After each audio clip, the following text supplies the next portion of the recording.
আমার আলীর মাধ্যমে আমার কাছে। তাই সেদিন ১৬ লক্ষ সাহাবীদ্বয় ছিল। দয়াল নবী বলেছেন, তোমরা যারা নবুয়তের বায়াত নিয়েছো, নবুয়তের সমাপ্তি, ওই বায়াতের আর কোনো প্রয়োজন নাই। আজ থেকে তোমরা আমার মাওলা আলীর হাতে হাত দিয়ে তোমরা বেলায়েতের বায়াত। সবাই উপস্থিত হয়ে আমার মাওলা আলীর হাতে হাত রেখে মাওলা আলীকে মাওলা ভেবে, গুরু ভেবে, প্রতিনিধি ভেবে, স্থলাভিষিক্ত ভেবে সবাই সেদিন মাওলা আলীর হাতে হাত রেখে বায়াত।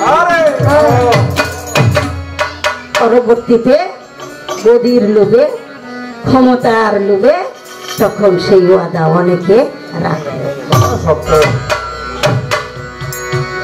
এটা প্রেমটা শেষ হয়ে গেল সম্পত্তির কাছে, ক্ষমতার কাছে, নেতৃত্বের কাছে। এটা হলো আবার আরেক জগতের হিসাব বিকাশ। বাপে যদি একটা না ৫০ বছর চেয়ারম্যান হয়, পোলাই তো বুড়ো হয়ে যেতেছে। পোলাই মনে মনে কইতে কইতে একদিন দুই একজনের লোকে কয় কয় বাবা একলাই চেয়ারম্যান হইব, আমাদের তো সুযোগ দিব না।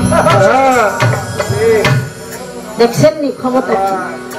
এখন পারি বাবাই যদি মরে তাইলে একটু মনে হয় খারাই দেখায় রে ক্ষমতা। ক্ষমতা এমন ক্ষমতা, বাবারও মৃত্যু কামনা করে। এর নাম হচ্ছে দুনিয়া।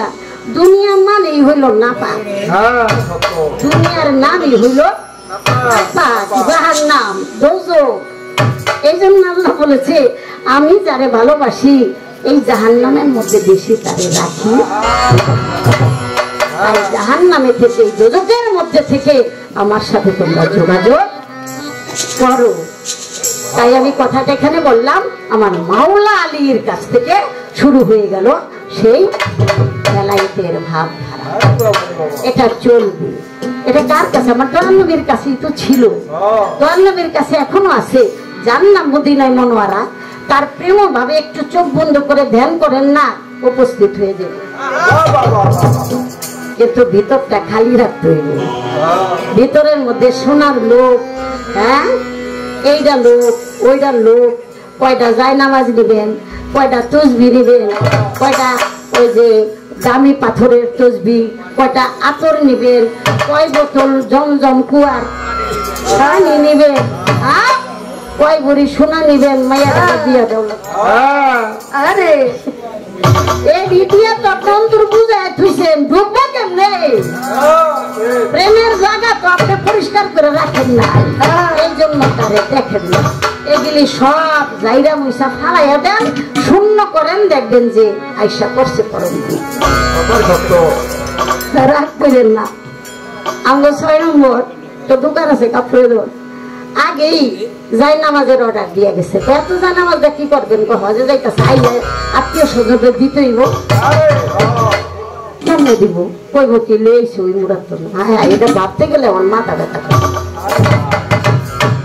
হ্যাঁ যাগো, আমরা হাজির সাপ কই তাগো দিচ্ছে যদি এই মানে অবস্থা হয়, তাহলে আমরা সাধারণ মানুষ, গরিব মানুষ কি করব? হজে যাওয়ার আগে না কাঠ লেখা থেকে গেছে আলহাস। হজে যাই তো মানুষ মরার কাপড়, তাই না? কাপড় পরছি, ফিরে যাবো, এটার তো কোনো গ্যারান্টি নাই। মরে যাবো গে, হ্যাঁ আবার কাঠ ছাপাইছে। তাহলে হাজি গুলি কি বাবা রে বাবা, হেরা আবার বড় বড় কথা কয়। হজ করে রয়েছে জানো সে বেড়া, অহংকার আগের মতো আসছি। দেখছেন অহংকার কত? আল্লাহ বলছে ইবাদত বন্দেগী যতই করো, কোন অহংকারীকে আমি পছন্দ করি না। এই যে বলা হয়েছে বেলায়েতে ইনসান জানার মতো কইরা যান, আর জানা পীরের কাছে জানগা মহব্বতের বাজারে। আপন ঘরে বৈশা যদি চিনিতে চাও, মাওলারে মুর্শিদের তোয়াজ জানিয়া নিগুম ঘরে বসো যাইয়া, সালাত জিকির এলেম কালাম শিখাইবে তোরে। পীর যদি তোর মোকাম্মেল হয়, কামেল করিবে নিশ্চয় তৌহিদ তাওয়াক্কুল ইনসান জাগবে তোমার ভিতরে।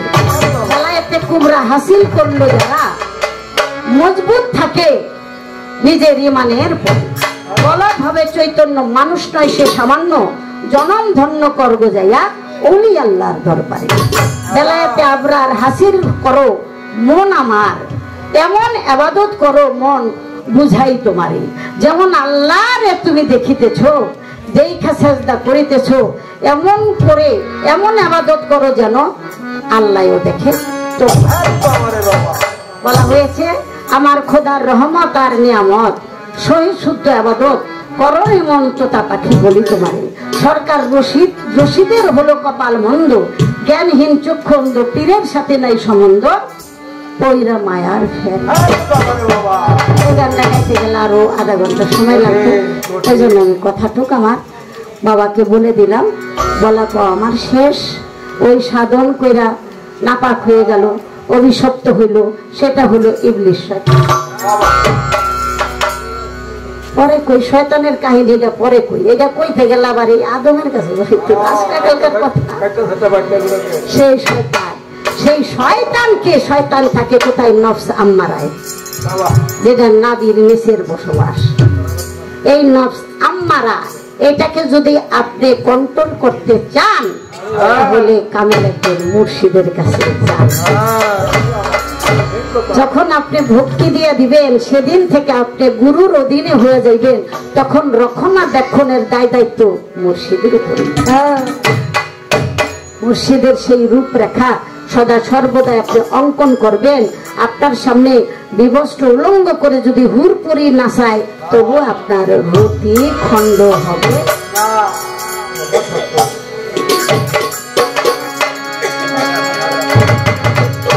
বলে জ্ঞানের অঙ্কুর মন পায় না,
निर्भीका गुरु के करे कांगारी देव तरंग पीछे पाई, गुरु के करे कांगारी देव तरंग पीछे पाई, गुरु के करे कांगारी देव तरंग पीछे पाई। भैया काছে মনতে পারি সাধনে সুধাবো, भैया काছে মনতে পারি লোকে সুধাবো, भैया काছে মনতে পারি সাধনে সুধাবো।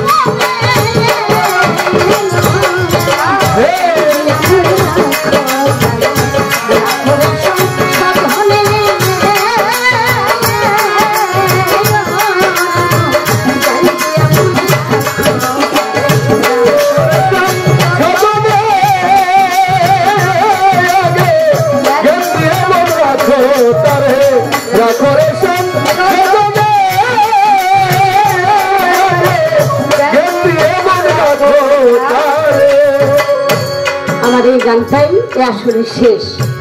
আমি তো কষ্ট করি না, যদি কষ্ট না করি তাহলে আমার আম্মায় খারাইব কিনে।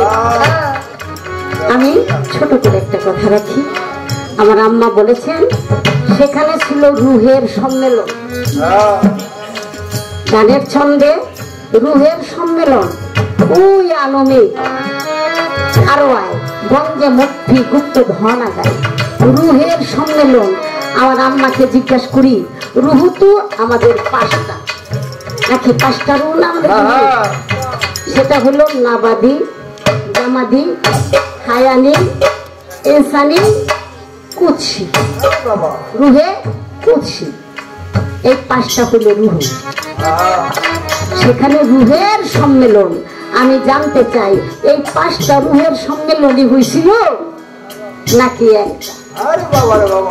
যদি কোন একটা তাহলে 4টা কইছিল। আর সম্মেলন করে সেখানে কি করা হয়েছে এটা একটু গোড়া গা কিনবো খুয়াইবা বাসি তোমার দেখো কিছু যাই না আদার ব্যাপারে রাজের খবর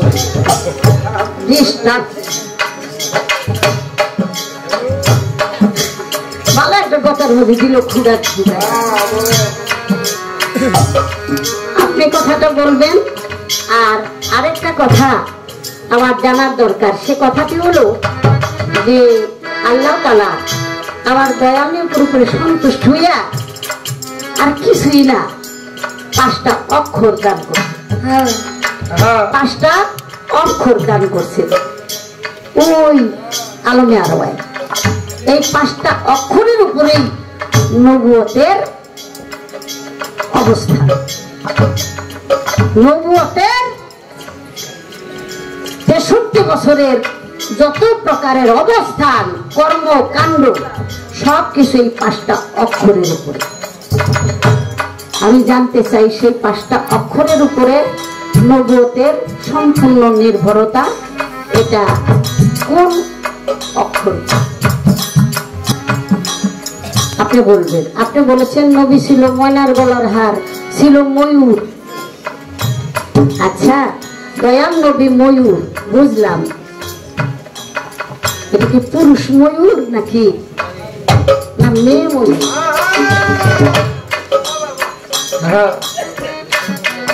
আচ্ছা, পুরুষিকার মেয়ে কি? কিন্তু ময়ূর আর ময়ূরীর কিন্তু মিলন নাই। এদের মিলনটা হয় মুখে মুখে। এই লেগে দেন না, আগে দেখতাম রুমালের মধ্যে এই ঠোঁট ঠোঁট দিয়া মধুর মিলন ছিল না আগে। রুমালের মধ্যে আবার ফেরেমে বান্ধাইতে শুরু করে বুঝতাম না, ওরা সে টের পাইছে ও তোমরা মুখে মুখে মুখে মুখে মধুর মিলন। আমি জানতে চাই ময়ূর রূপে আমার নবী নুরিতন শ্রেষ্ঠ একটি পাখি, কিন্তু তাদের মিলনে কোনো আনন্দ নাই। ময়ূর পেগাম ধরে নৃত্য করে, নৃত্য করতে করতে তার মুখ দিয়ে যখন তার রেপ স্খলন হয় সেটা ময়ূরিনী, অর্থাৎ মেয়ে ময়ূর ঠুকরাই ঠুকরাই খায়, তাতেই তার ডিম হয়, তাই দিয়ে তার বাচ্চা হয়। আমার জানার দরকার এটা আমাদের বিধানে, আমাদের দলিল মতে এটার কারণ। পবিত্র কোরআনে আপনার একটা পাখির নাম শুনছেন না? পাখির নাম হলো বাদুর। শুনছেন আবার দেখছেন না? আমরা দেখ বাদুর মানে দিনের বেলা দেখা যায় না, রাইতে উপর দিকে ঠ্যাং, নিচের দিকে হইল মাথা। এটা মুখ দেখায়, মুখ দেয় পায়খানা করে। এটা আবার খিলিগা। এটা শুনলাম পড়লাম ঈসা নবী মাটি দিয়ে একটা বাদুরের মতো বানাইছে, বানাইয়া তখন ফু দিছে, উইরা যাওয়ার লেগে আদেশ করছে, মানে ওই গুয়া বানানোর আগে ফু দিছে, বুঝলেন? মানে আরেক চোখে সেদা বানাইবো, এটা না বানাই ফু দিছে, গুয়া ছাড়াই উইরে দিছে। এখন আর কি করুন, যে আমরা খাই অন্যায় সব কারবারটা। এটা দলিলের মধ্যেই আমরা করছি, আপনারা করছি বললাম, কিন্তু ময়ূরের ঘটনাটা আমি পাইনি। এই জন্য আমার আম্মার কাছে, যেহেতু উনি ইতিহাস পড়ছে বেশি, এই জন্য আমি কথাটা রাখলাম। আচ্ছা, শেষ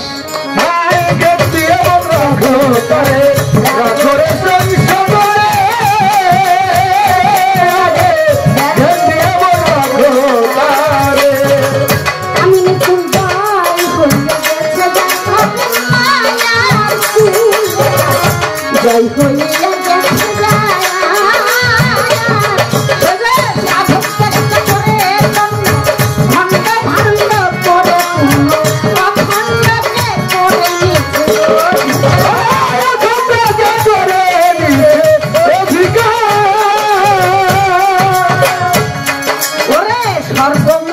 স্বাধীন দেশে সতীতা সর্বস্বাধীন দেশে সতীতা স্মৃতির দেশের পারাপারে আত্মশক্তি বাসতি করে আত্মশক্তি বাসত করে শুনেন কিছু সিদ্ধি আছে কলকি দিয়া খায় এক পাগলের সাক্ষাৎকার শুনলাম কয় হ্যাঁ তোমরা গাঁজা খাও কয় মামানা সব বেশি মিশা কথা কই দাও কয় কে কয় আমি গাঁজা খাই না কত কলকিতে কি কয় রে সিদ্ধি আরে সিদ্ধি খাইলে ওই বুদ্ধি মামলাটা সব আস্তে আস্তে ফালা ফিরলা যখন সিদ্ধির কথা কইছি অনেকে আবার কইতে পারে কিরে সিদ্ধি দেশের পারাবারে আত্মশক্তি বসত করে তাহলে কি হয় কলকির সিদ্ধির কথা না রে না এটা হলো দেশ স্থূল প্রবর্তন সাধক কি ফানাফিল্লা বাকাবি সেখানে লয় প্রাপ্ত আমি আর তুমি আর নাই আমি তুমি এই ফানাফিল্লা সিদ্ধির দেশের ওটা হলো মিলন কেন্দ্র মিলন রাজ্য কোথায় দেহ করে বসবাস এটা হলো দ্বিদল পদ্ম দিয়া সহস্রার দিয়া আড়াল করা মোকাম সেটাই হলো আশেক পাশেকের মিলন ওখানে যদি পৌঁছায় যাওয়া যায় নিজের খবর নিজেই করতে পারে যে তোরা রেডি থাক আমি এটা হলো সেই সিদ্ধির দেশ ওই সিদ্ধির দেশের সিদ্ধির দেশের সিদ্ধির দেশের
যদি কারো ভাগ্যে ঘটে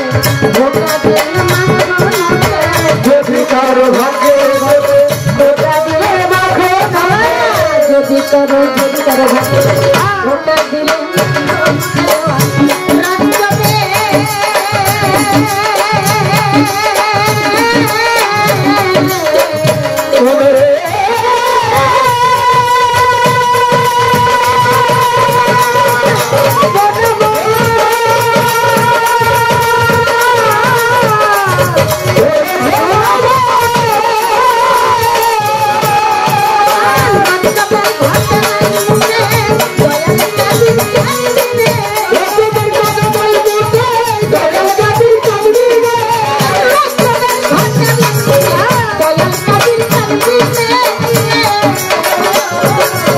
Hey!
নিশি সাধক রজব কান্দে রজব কান্দে দিবস নিশি দেওয়ানে রজব কান্দে দিবস নিশি রজব কান্দে ফুলের মুন্ডি কোথায় আই মোহাম্মদ কামলে ওলা আই রে নবী মুখে আয় আই মোহাম্মদ কামলে ওলা নবী আই গো নবী মুখে আই মোহাম্মদ কামলে ওলা আই গো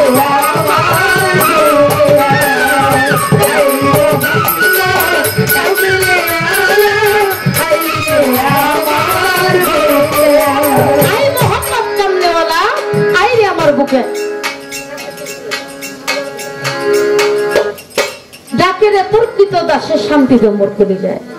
নবুয়তের পক্ষ থেকে নবীজির গুণ কীর্তন যদি না করি, আসলে বাবা শুধু নবুয়তের পক্ষে আসি দেখে তাই তার জন্য না, নবীর উম্মত যারা কাল হাসরের মাঠে সমস্ত পীর পয়গম্বর নবী রাসূল যারা থাকবে সকল নবীগণই ইয়া নাফসি ভূতকারী হাসরের মাঠে ইয়া নাফসি ফুৎকারিবে এবং সমস্ত নবীদ্বয় আফসোস করবে, হে মাওলা তোমার এই সাধারণ দুনিয়ায় আমরা একজন নবী হয়ে না যাও যদি আখিরি জামানার পয়গম্বর হযরত আহমদ মুস্তাফা মুহাম্মদ মুস্তাফা রাসূল করিম সাল্লাল্লাহু তাআলা আলাইহি তোমার ওই প্যারা হাবিবের একজন উম্মত করেও পাঠাইতা ও মালিক, তাতেও যদি ধন্য হইতাম আমাদের জন্য সুপারিশের একজন লোক থাকতো। তাই যে ব্যক্তি তার 63 বছর জিন্দেগির মুখে নিজের কথা সে কখনোই ভাবে নাই, আমার মালিকের কাছে যদি আমার আল্লাহ পাকের কাছে যদি আমার দয়াল নবী সুখ সামিত্য চাইতো তাহলে সামনে তার রাজপ্রাসাদ থাকতো। আমার নবীজি ক্ষুধায় কষ্ট করছে, কখনো মালিকের কাছে খাবার চাই নাই, আমার মালিক তুমি আমাকে আহার দাও, ও মালিক তুমি আমাকে রাজপ্রাসাদ দাও। আমার নবীজি পুরো কিছুই চাই নাই, আমার আল্লাহর দরবারে দুটি হাত তুলে শুধু একটা বারই কথা বলছে, ইয়া হাবলি উম্মতি, ইয়া হাবলি উম্মতি, ইয়া হাবলি উম্মতি বলি আমার নবীজি চোখের পানিতে বুক ভাসায়। ও বাবা ওই নবীর উম্মত আমরা, একটা বারো আমার নবীর জন্য মহব্বত করে আমার হৃদয়টা ঘামলো না। সেই নবীজির গুণ কীর্তন এই পাপ পক্ষে আর কি বলবো বাবা, যতক্ষণ পর্যন্ত আমার আল্লাহ বলে হে আমার বান্দাগণ, যতক্ষণ পর্যন্ত কোন দোয়া আমার নবী পর্যন্ত না আসে, দোয়া তো ভালো কথা, আমার দরুদ শরীফও বলি, যতক্ষণ পর্যন্ত আমার নবীজি পর্যন্ত না ওইটা পৌঁছাইছে ততক্ষণ পর্যন্ত আমি আল্লাহ তা কবুল করি না, ওটা আমার আরশ মহল্লায় ঝুলন্ত অবস্থায় থাকে। তাই বাবা দুনিয়াটা এত সহজ কথা না, এই সকল কিছুর ঊর্ধ্বে আমার নবীকে ভাবতে হবে, আমার নবীর মহব্বত কালবে রাখতে হবে। আমরা কি পারি? আমরা পারি না। 5 তলা বিল্ডিং থাকলে 10 তলা করার পরিকল্পনা থাকে। আমার মা জননী একটা কথা বলেছে, এই দুনিয়াটাই হলো বাবা একটা মোহমায়ার জাল, এটাই হলো না পা। এই দুনিয়ার মানুষের চাহিদা অপরিসীম, এই চাহিদা কখনো কম থাকে না। সেই নবীজির গুণ কীর্তন আমার মা জননী বলছে, আমার আল্লাহ পাক খুশি হয়ে আমার নবীজিকে 5টা অক্ষর দান করলো। এই অক্ষরগুলো কখন দান করলো? আমার নবীজিকে এই অক্ষরগুলো দান করার পিছনে একটা উদ্দেশ্য আছে, চেষ্টা করব মা জননীকে বলার জন্য। ওরে যেইভাবে প্রশ্ন করে ধর্মরাজা শহরে, আস্তে ধীরে বলবো কথা, বলিলাম সবারে হাই রে। ওরে যেইভাবে প্রশ্ন করে ধর্মরাজা শহরে, আস্তে ধীরে বলবো কথা, এই নয়া ছড়ে হই রে। ওরে ধন্য বাপের পূর্ণ বিধি, ধন্যবাদ তাহারে, ভালো ভালো কথা বলে এই নয়া ছড়ে হাই রে। ওরে ধন্য বাপের ধন্য বেটি, ধন্যবাদ তাহারে,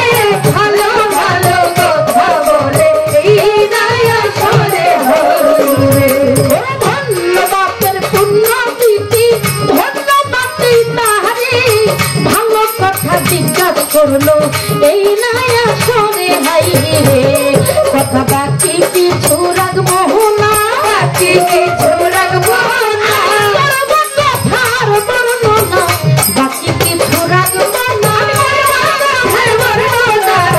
বাকি কিছু রাখবো না।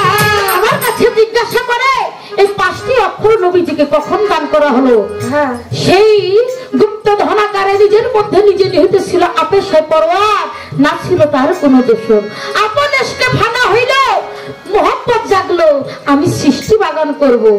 এসকে যখন ফানা হইল এক বন্ধু নূর চুয়াইল, ওই নূরের নাম দিল কি মোহাম্মদ নূর। নূরের প্রতি মোহিত হইল একটা নূরের তাজিল্লির মধ্যে একটা মতির পাত্রের মধ্যে যখন ওই নূরটাকে রাখলো ওই নূরের মহব্বতে আমার মাওলা কি করে নূরের চতুর্দিকে ঘুরতে থাকে। 2500 বছর চতুর্দিকে ঘুরতে ঘুরতে আমার মাওলা নূরের প্রতি মহব্বত করে নিজের কুরসি ছেড়ে ওইখানে তাজিমরত অবস্থায় থাকে। এই জন্য দেখবেন আজম মিলাদের মধ্যে দরুদ ও সালাম, দরুদের সাথে সালাম কিয়ামটা আছে, কারণ আমার আল্লাহ নিজেই নূরকে সম্মানটা দিচ্ছিল। হ্যাঁ, নূরের দিকে যখন মাওলা মোহাম্মতের দৃষ্টিতে বলছে রুহের সম্মিলন। এই রুহু কয়টা ছিল? যে নাবাতি জামাতি হায়ানি ইনসানি রুহু কুদসি এই রুহু ছিল নাকি ওই আলাদা একটা রুহু ছিল? সেটা ছিল রুহুল আজম। করে বাজা আপনার কইয়া যায় এই রুহুল আজমের মালিক ছিল নাবাদি জামাদি। এখানে পশু আত্মা, বৃক্ষ আত্মা, হায়ানি পশু আত্মা, ধাতু আত্মা, নাবাদি জামাদি এই জগতের সাধারণ মানুষের তরে পাঞ্জাতন পরিশুদ্ধ পবিত্র ওই রুহুল আজম আত্মা বলিলাম সংসারে ডান অংশ ধরল নূরের ধরায়া কাপে মাওলা আলীর রুহুল আজম সৃষ্টি হইল তখনে। আবার যখন মাওলাই আমার নূরের দিকে তাকায় ডান অংশ ধরে মাথাতে মার রুহুল আজম হইয়া যায়। নূরের দিকে যখন মাওলাই মহব্বতের দৃষ্টিতে তাকায় একটা খণ্ড হইতে 2টি খণ্ড হইয়া যায়। তাতে হাসান হোসেন সৃষ্টি হইল, আজমের অধিকারী হইল হাসান হোসেন সৃষ্টি হইল।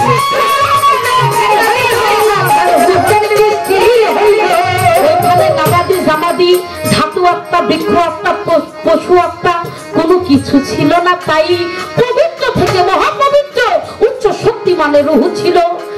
আপনারে জানাই এবার বলে অক্ষর 5টি কখন দিল? বলবেন মা জননী আপনার চরণে কথায় আমি রাখিব এখনই। অবশেষে পর্যায়ক্রমে খোদাকে সৃষ্টি করে স্বীকার করে রুহু, তাই সেজদারত অবস্থায় যখন রুহু পইরা যায় সেজদা থেকে মাথা যখন ঊর্ধ্বমুখী তুলে আমার আপে মাওলার নজর গেল রুহের ললাটের উপরে। ললাটের উপরে মাওলা যখন তাকায় জাহার নামক একটা শব্দ হইয়া যায়। শব্দের মধ্যে 5টি অক্ষর কাপে কালেমা লেখা ছিল জগতের ভিতরে। নুনে নামাজ হইল বাবা জগতের মাঝারে, যাতে জাকাত হেতে হস এই জগৎ সংসারে, রাতে রোজা এই জগতে হইয়া গেল ভবে। কাঙ্ক্ষিত কথার উত্তর বাবা স্বল্প করে দিয়া যাই, এবার বুঝি আমার কাছে বেশি সময় নাই। ওই তো তাহার কথা ছিল বলিলাম আশারে, ধন্যবাদের পূর্ণ বেশি ধন্যবাদই তারে হাই রে।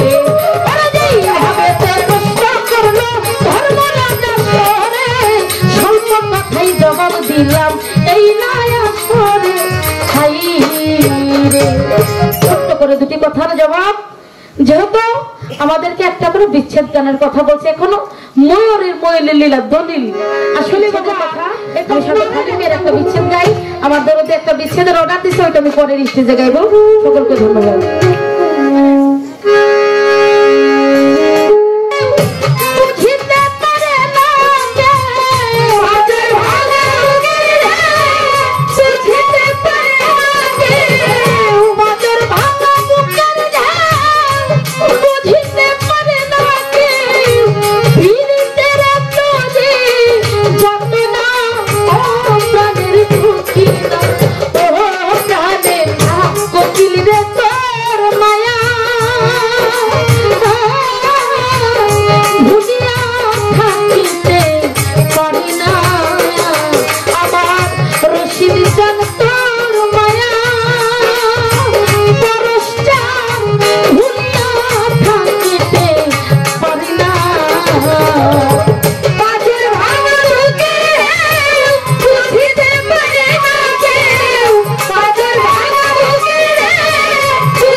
বকুলের ডালে বিলাপ শুনি করো দেওয়ানা বসন্ত আছে বকুলের ডালে বিলাপ শুনি করো দেওয়ানা ওরে কোকিল বসন্ত আসিবে বকুলের ডালে বিলাপ শুনি করো দেওয়ানা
আমার মনের মানুষ আসে না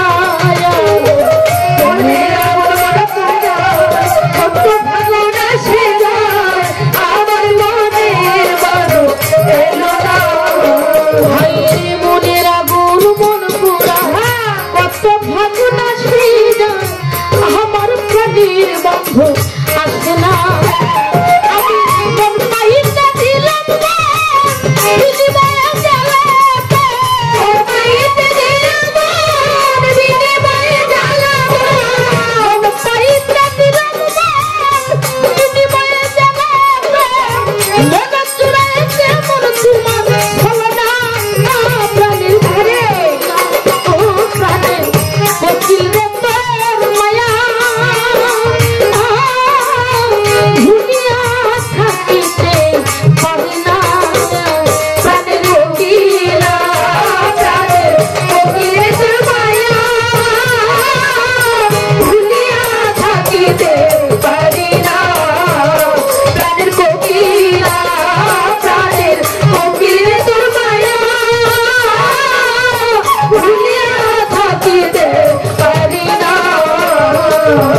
মিষ্টি চিনি মিষ্টি মিষ্টি প্রেমে মিষ্টি সুখ মিষ্টি প্রেমের হয় না কবু তুলনা মিষ্টি চিনি মিষ্টি গুড় মিষ্টি প্রেমের মিষ্টি সুখ মিষ্টি প্রেমের হয় না কোনো তুলনা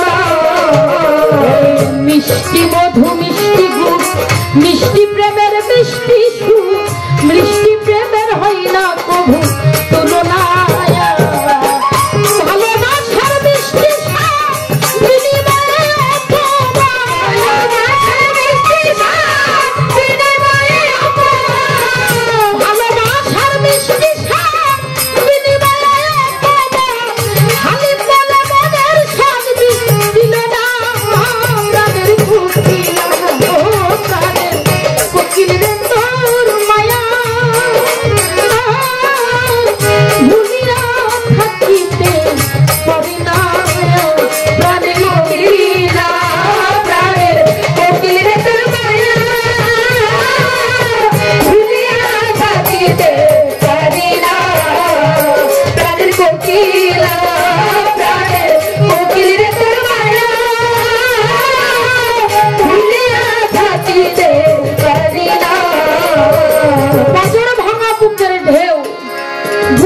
পারে না কেউ পীড়িতের কত যে যাতনা প্রাণের কোকিল রে ও কোকিল রে তোর মায়া আছে ভুলিয়া থাকিতে পারি না। হ্যাঁ বাবা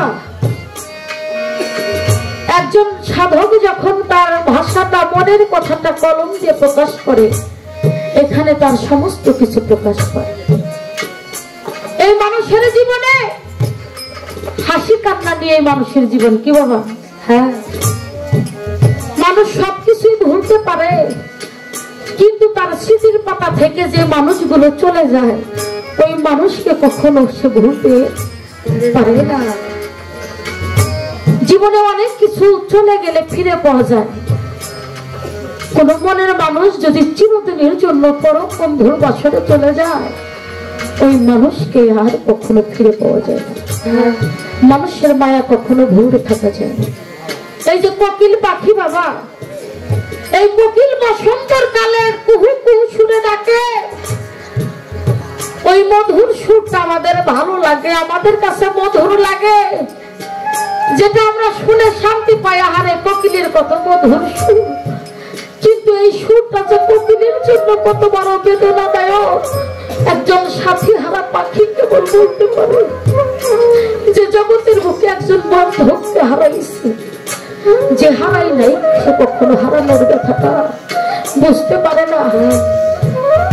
কোন ভক্ত যদি তার মুর্শিদকে হারায়, কোন সন্তান যদি তার বাবাকে হারায়, মাকে হারায়, একটা জোরের ভাই আর একটা জোরের ভাইকে হারিয়ে ফেলে, ওই ভাই হারানোর যন্ত্রণায় ওই ভাইটা ছটফট করতে থাকে।